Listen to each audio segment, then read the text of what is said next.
कायद्याने कोणी टिकणार आहे? मी म्हणलो कसा तुम्ही म्हणाल किंवा माझं सर्टिफिकेट तुम्ही म्हणाल मला पण गिरीश महाजनचं आहे म्हणून मला पण देऊन टाका असं सवडं नाही ना, तुम्हीच होते.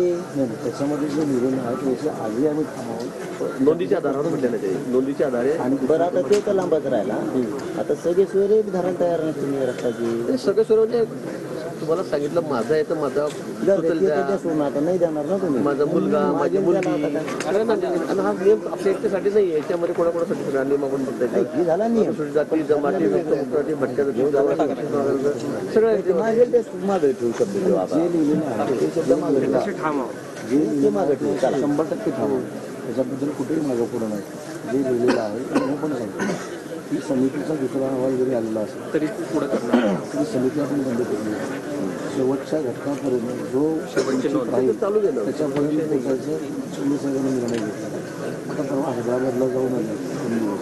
हा जो विषय पसंत आपल्या CS महसूलनं हैदराबादच्या महसूलला पत्र लिहिलं आणि आज त्या उद्या त्या मुख्यमंत्र्यांना पत्र लिहितात. ते पत्र लिहिल्यानंतर शासन ते शासन दस्तऐवज दाखवलं जातं. त्याच्यानंतर पण भांगे ना भांगे साहेबांशी बोललो. ते म्हणाले की जी समिती गेली असेल थोडा वेळ कम्युनिकेशन होती सरकारबरोबर स्वतः सीएम साहेब पाठवते साधारण समिती करणार आहेत आणि अहवाल पण आता समजा तुम्ही ते एका नोंदी साधारण किती लोकांचा अंदाज आहे? एका नोंदीवर जेवढे नातेवाईक त्यांच्या रक्ताचे कोणाची 2 असतील कोणाची 10 असतील ज्याची नोंद मिळाली पूर्ण पोहोचल ती गेलं. त्याच्यात जर 200 निघाले 50 निघाले काही ठिकाणी कलेक्टर 67 तेव्हापासून माझे मुलं 4 मुलं कलेक्टर साहेब म्हणतात एका घरात 70 लोकांना 70 लोकांना प्रमाणपत्र कोणाला जेवढे सदस्य तेवढा काय मिळणार.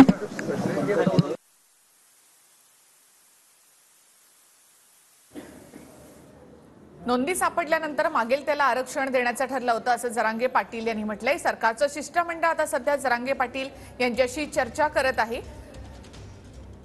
आई ओबीसी असेल तर मुलालाही ओबीसी सर्टिफिकेट द्या असं जरांगे यांची ही मागणी आहे. मात्र आई मामा हे रक्ताच्या नात्यामध्ये येत नाहीत असं गिरीश महाजन यांनी जरांगे यांच्याशी बोलताना म्हटलेलं आहे. तर सध्या रक्ताच्या नात्यांमध्ये ओबीसी सर्टिफिकेट देण्यासंदर्भात सरकारचं शिष्टमंडळ जरांगे पाटील यांच्याशी चर्चा करत आहे. पात्र व्यक्तींच्या नातेवाईकांना आरक्षण कसं देणार असा सवाल या ठिकाणी जरांगे यांनी केला.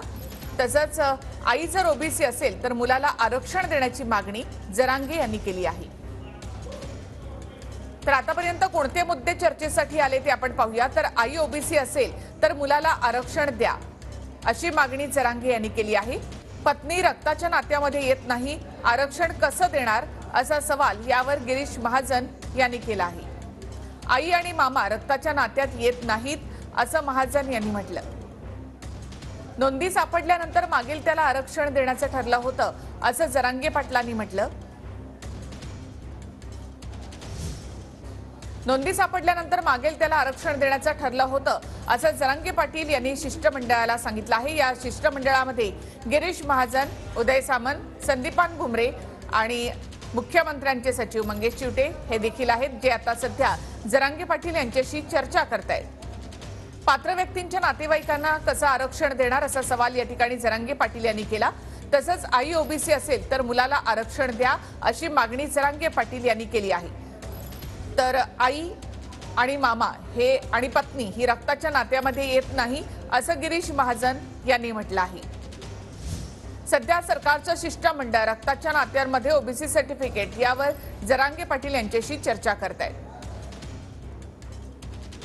जरांगे पाटील यांची डेडलाईन जी आहे ती जवळ येत चाललेली आहे. 24 डिसेंबर पर्यंत त्याच्या आतच आरक्षण द्या अशी मागणी जरांगे पाटील यांनी केली आहे. त्यानंतर आरक्षणासाठीचं आंदोलन तुम्हाला परवडणार नाही असा इशारा जरांगे पाटलांकडून देण्यात आलाय. त्यानंतर आता सरकारचं शिष्टमंडळ जरांगे पाटील यांच्याशी चर्चा करण्यासाठी इथे पोहोचलंय. याआधी 2 महिन्यांचा कालावधी सरकारला देण्यात आलेला होता आणि आता सरकारचं शिष्टमंडळ जरांगे पाटील यांच्याशी चर्चा करते.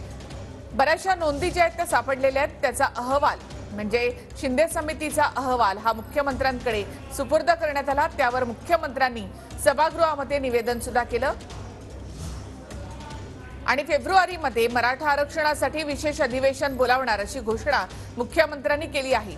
मात्र त्यानंतर सुद्धा जरांगे पाटील आपल्या मागणीवर ठाम आहेत आणि 24 तारखेचा अल्टिमेटम याची आठवण त्यांनी सरकारला करून दिली आहे। वडिलांव्यतिरिक्त आत्या आणि मामाला आरक्षण मिळावं अशी मागणी जरांगे पाटील यांची आहे। मात्र ते रक्ताच्या नात्यात येत नाहीत असं सरकारच्या शिष्टमंडळाच्या वतीने म्हणजे गिरीश महाजन यांनी म्हटलंय। पत्नी, आई आणि मामा हे रक्ताच्या नात्यात येत नाहीत असं गिरीश महाजन यांनी म्हटलंय। तर चुलत भाऊ, मुलगा आणि मुलगी यांना आरक्षण मिळेल असं महाजन यांनी म्हटलं आहे। सध्या याच मुद्द्यावर जरांगे पाटील यांच्याशी चर्चा सुरू आहे। सरसकट या शब्दावर अजूनही जरांगे पाटील ठाम आहेत। ज्यांच्या कुणबी नोंदी सापडलेल्या आहेत त्यांना लवकरात लवकर प्रमाणपत्र देण्यास सुरुवात करावी अशी मागणी जरांगे पाटील यांनी केली आहे। तुम्ही सरसकट शब्द लिहून दिला होता असं मनोज जरांगे पाटील यांनी म्हटलं। मागच्या आंदोलनावेळी ज्या वेळेला सरकारकडनं लिहून घेण्यात आलं होतं, जे वकील जरांगे पाटील यांना भेटण्यासाठी या ठिकाणी न्यायमूर्ती जे पोहोचले होते त्यांच्याकडून जो ड्राफ्ट तयार करण्यात आला होता त्यामध्ये सरसकट असा शब्द होता, याची आठवण जरांगे पाटलांनी करून दिली आहे। ते पेपर्स आपल्याकडे असल्याचं जरांगे पाटील यांनी म्हटलंय। तुम्ही सरसकट असा शब्द लिहून दिला होता असं मनोज जरांगे पाटील यांनी म्हटलंय। मग वडिलांव्यतिरिक्त आत्या आणि मामाला सुद्धा प्रमाणपत्र द्या अशी मागणी मनोज जरांगे पाटील यांनी केली। तर नोंदी सापडलेल्यांना आरक्षण देण्याचं ठरलं होतं असं जरांगे पाटील यांनी म्हटलं। त्यानंतर जरांगे पाटील यांनी आई जर ओबीसी असेल तर मुलाला सुद्धा ओबीसी सर्टिफिकेट द्या अशी मागणी केली आहे।